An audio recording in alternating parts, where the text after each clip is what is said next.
ভাই শাখারফ সরকার বহু আগে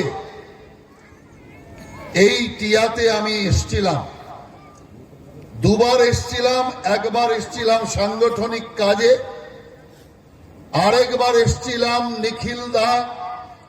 নিখিল শাহকে যখন বোম মেরে হত্যা করে। সেই সময় রেণুপ্রিয় সেন এবং আমাদের এই লালটু দাস সহ আমরা এখানে এসেছিলাম। অতএব বিজেপি এখানে ফোকটের লড়াই লড়ছে না, রক্ত দিয়ে জীবন দিয়ে ভরতপুরকে বাঁচাবার লড়াই, টিয়াকে বাঁচাবার লড়াই যাচ্ছে। তাই আমি পরিষ্কার করে বলতে চাই, আমরা অনেক রক্ত দিয়েছি, আমরা অনেক লড়াই করেছি, আগামী দিনে লড়াই আমরা করব। আমরা চাই লড়াই নীতির লড়াই হোক, আমরা চাই লড়াই মানুষের সামনে উপযুক্ত যে নীতি প্রস্তুত করে তার লড়াই হোক। কিন্তু তৃণমূল কংগ্রেস যে লড়াই লড়তে চাইছে, বিজেপির কার্যকর্তাদের ভয় দেখিয়ে, তাদের মারধর করে, ঘর বাড়ি ভাঙচুর করে ভারতীয় জনতা পার্টির মুখ আটকাবার চেষ্টা করছে।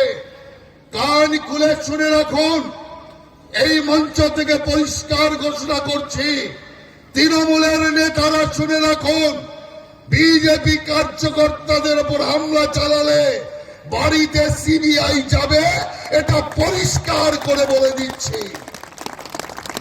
কারণ 2 তারিখের রেজাল্ট ডিক্লিয়ারের পর যারা বিজেপি কার্যকর্তাদের উপর হামলা চালিয়েছিলেন, আজকে সে সমস্ত তৃণমূলের নেতারা এখন আর বাড়িতে থাকতে পারছে না।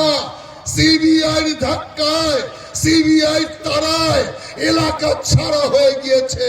তাই পরিষ্কার বলতে চাই, রাজনীতি করুন, মঞ্চ খাটার মাইকে লাগান, বিজেপির বিরুদ্ধে বলুন, আপনারা লিফলেট ছড়ান, বিজেপির বিরুদ্ধে বলুন। কিন্তু যদি মনে করেন গুন্ডাবাজি করে পশ্চিম বাংলার দখলে লাগাবো, সেই দিন আপনাদের শেষ। কারণ আপনাদের পরিষ্কার বলে দিচ্ছি, 2026 পার হবে না, 2026-এর আগেই গোটা তৃণমূলের অর্ধেক জেলখানায় ঢুকে যাবে। তৃণমূলের বংশে বাতি দেওয়ার কেউ থাকবে না, এটা আমি পরিষ্কার আপনাদের বলতে চাই। রাজ্যটাকে সারা দেশের কাছে হাস্যাস্পদ করেছে। 22 তারিখ রাম মন্দির তৈরি হচ্ছে, দেশের মধ্যে এক ঐতিহাসিক ঘটনা, সারা বিশ্ব তাকিয়ে আছে।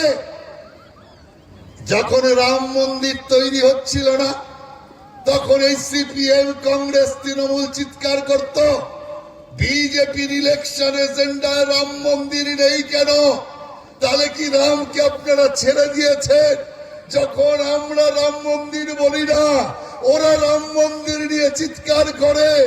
আজ যখন আমরা রাম মন্দির তৈরি করে ওদের দেখিয়ে দিচ্ছি, বিজেপি যা বলে তাই করে। আর তখন রাম মন্দিরের ডাক পাওয়ার পর মমতা ব্যানার্জি বলছে আমি যাব না, সোনিয়া গান্ধী বলছে আমি যাব না। আজকে যদি এটা একটা মসজিদ নির্মাণ হতো আর মমতাকে ডাক দিত, মমতা বলতে পারত আমি যাব না, মমতা হিসাব করে দৌড়াতো মসজিদ উদ্বোধনে। কোন রাজনীতি চলছে? চিনুন এদের। এরা হিন্দু নয়, এরা হিন্দু হয়ে হিন্দুর শত্রু। এরা আধা মুসলমান, কেউ কেউ তো বলে পুরো মুসলমান। আপনাদের মনে নেই, এই পশ্চিম বাংলার বুকে দুর্গা পূজা, মায়ের বিসর্জন হবে। হঠাৎ মমতা ব্যানার্জি আদেশ দিলেন দুর্গা প্রতিমার বিসর্জন হবে না। কেন হবে না? মহরমের প্রসেশন যাবে, দুর্গা মা প্যান্ডেলে বন্দি থাকবে, মহরমের প্রসেশন যাচ্ছে আর প্যান্ডেলে দাঁড়িয়ে দুর্গা মা দেখছে আমি আটকা, মহরম চলছে। কার্তিককে গণেশকে ডেকে মা দুর্গা জিজ্ঞাসা করছে, হ্যাঁ রে একটু খোঁজ নিয়ে দেখ, ভুল করে আমরা বাংলায় আসার বদলে বাংলাদেশে চলে আসিনি তো? কার্তিক বলছে, না মা, বাংলাদেশ নয়, এটা পশ্চিম বাংলা।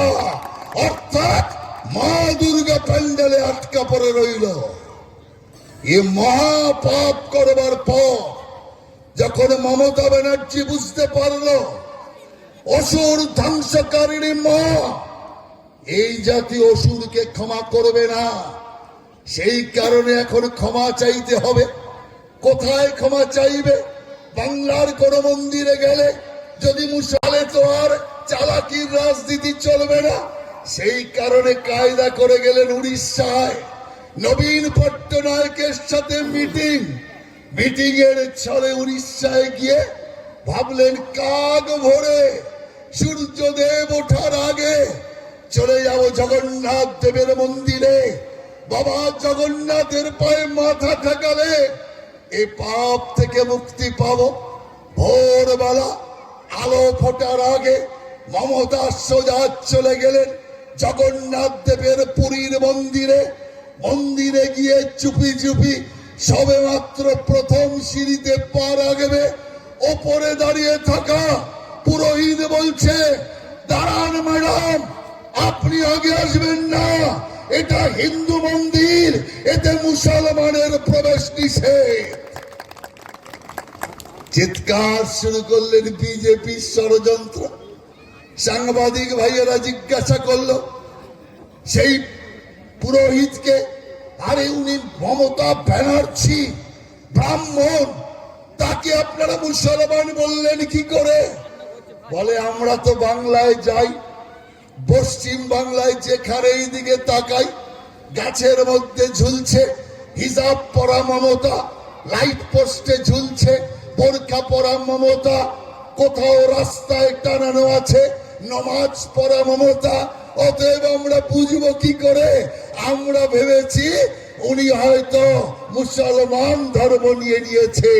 আমি আপনাকে বলছি মুসলমান ধর্ম নিলে কোন আপত্তির কোনো কারণ নেই, কিন্তু এই আধা মুসলমান যেগুলো সেগুলো সর্বনাশকারী। অতএব এদেরকে আপনারা চিনুন। তাই আমি পরিষ্কার বলতে চাই, এই সমস্ত নেতারা নেত্রীরা তারা পশ্চিম বাংলার বাসীকে আপনাকে সর্বনাশের মুখে ঠেলে দিচ্ছে। তাই আজকে পশ্চিম বাংলার সব দিক দিয়ে পেঁচাচ্ছে।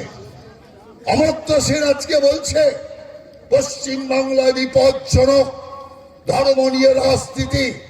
আমি অমর্ত্য সেনকে বলবো, এই ওকালতিটা মমতা ব্যানার্জির কাছে করুন। ধর্ম নিয়ে রাজনীতি যদি কেউ করে থাকে তার নাম মমতা ব্যানার্জি। আমরা যেটা করি, রাম আমাদের আস্থা, রাম মর্যাদা পুরুষোত্তম, রাম আমাদের দেবতা, নারায়ণের অবতার। আমরা আমাদের দেবতাকে শুধু পুজো করি, মমতার মতো নাটক করি না। এক বর্ণ নামাজ জানে না, অথচ সবার সামনে বসে নামাজ পড়ে আল্লাহকে ডাকার নাটক করে। অর্থাৎ মুসলমান ভাই, আল্লাহকে নিয়ে নাটক করা এটা কি শোভনীয়? এটা কি মুসলমান ধর্ম পারমিট করে? হাদিস কি বলছে? হাদিস পরিষ্কার বলছে, কোন যদি অমুসলমান সে যদি নামাজ পড়ে রোজা রাখার চেষ্টা করে, সে মুসলমানের সবচেয়ে বড় শত্রু। অতএব মুসলমানের সবচেয়ে বড় শত্রু হাদিস মতে মমতা ব্যানার্জি। তাই আমি আপনাদের পরিষ্কার বলতে চাই, এরা পশ্চিম বাংলাকে কোন দিকে নিয়ে যাচ্ছে। তাই আমি আপনাদেরকে বলতে চাই, আজ বিজেপিকে আটকানোর জন্য সবাই মিলে জোট বাঁধছে যে সিপিএম কে